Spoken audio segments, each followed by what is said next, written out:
Okay, bud. I know you don't have a drill, but for this, you're absolutely going to have to come up with a couple of drill bits and some masking tape. There's just no way to get around it.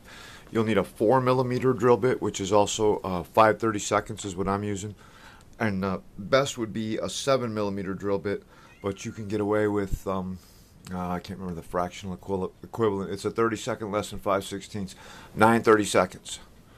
Okay, so take some masking tape, wrap it around your drill bit, or you can use electrical tape or duct tape or whatever you got. Just something to give yourself a grip on there.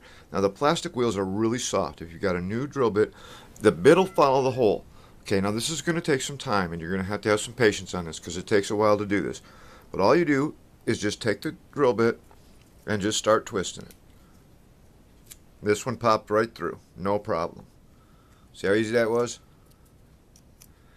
That one just popped right through there. I only made a couple of turns because it's really thin down there.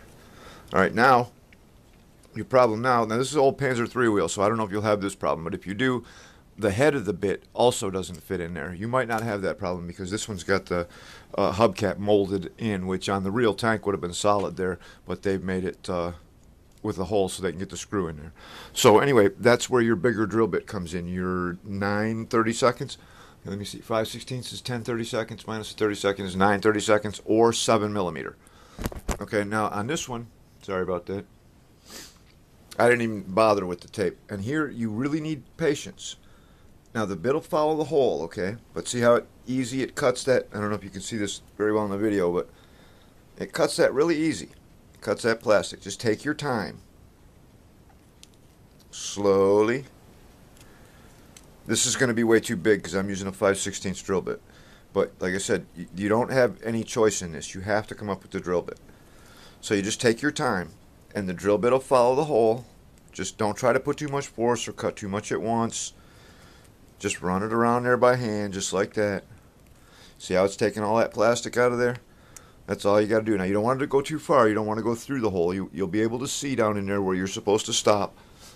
And when you get to depth, your bolt will fit down in there. Now, like I said, this drill bit that I'm using is a 5/16, and that's too big, okay?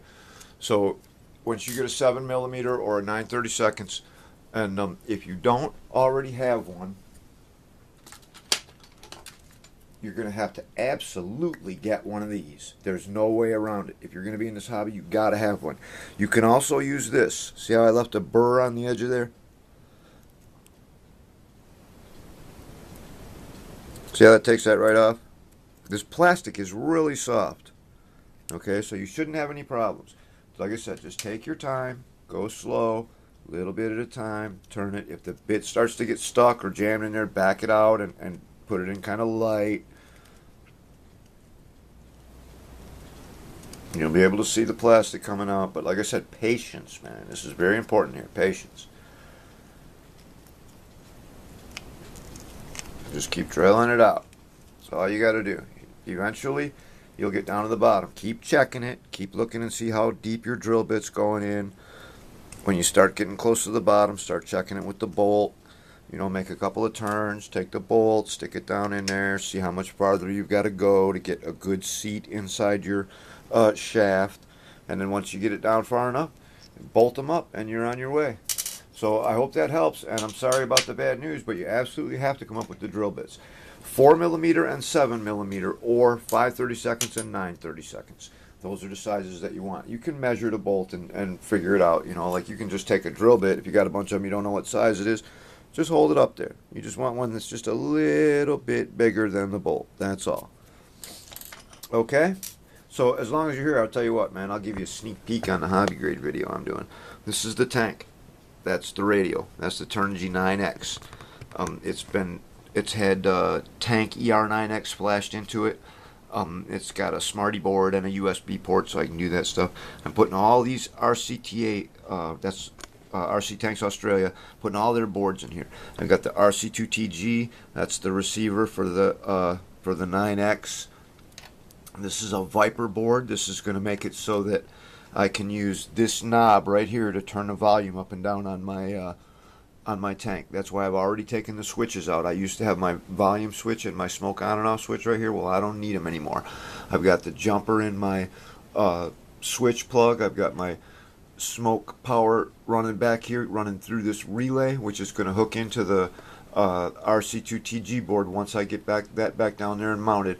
And then with this switch right here, either this one or this one, either this switch or this switch, depending on which one I decide to use, because they're both functional with this board.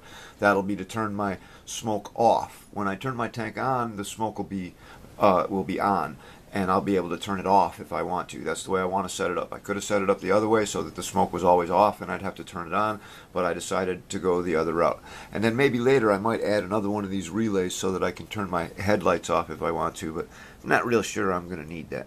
So anyway, that's the tank that goes with is this one. Darn tripod getting in the way. Now, see, that's the S33. I'm sure you remember this tank. But anyway, I'm doing the videos for the forum for that right now, and I'll probably post the first two either tonight or tomorrow, because I got the next 3 days off. I was off today, and I still got 3 more to go. I took a couple of vacation days. All right, buddy, I hope that helps, and I hope it works out for you. And I'd really love to see some video of that thing running with the new gearboxes in it. I think that's going to be really cool. I think you're going to be really happy with them. All right, see you next time.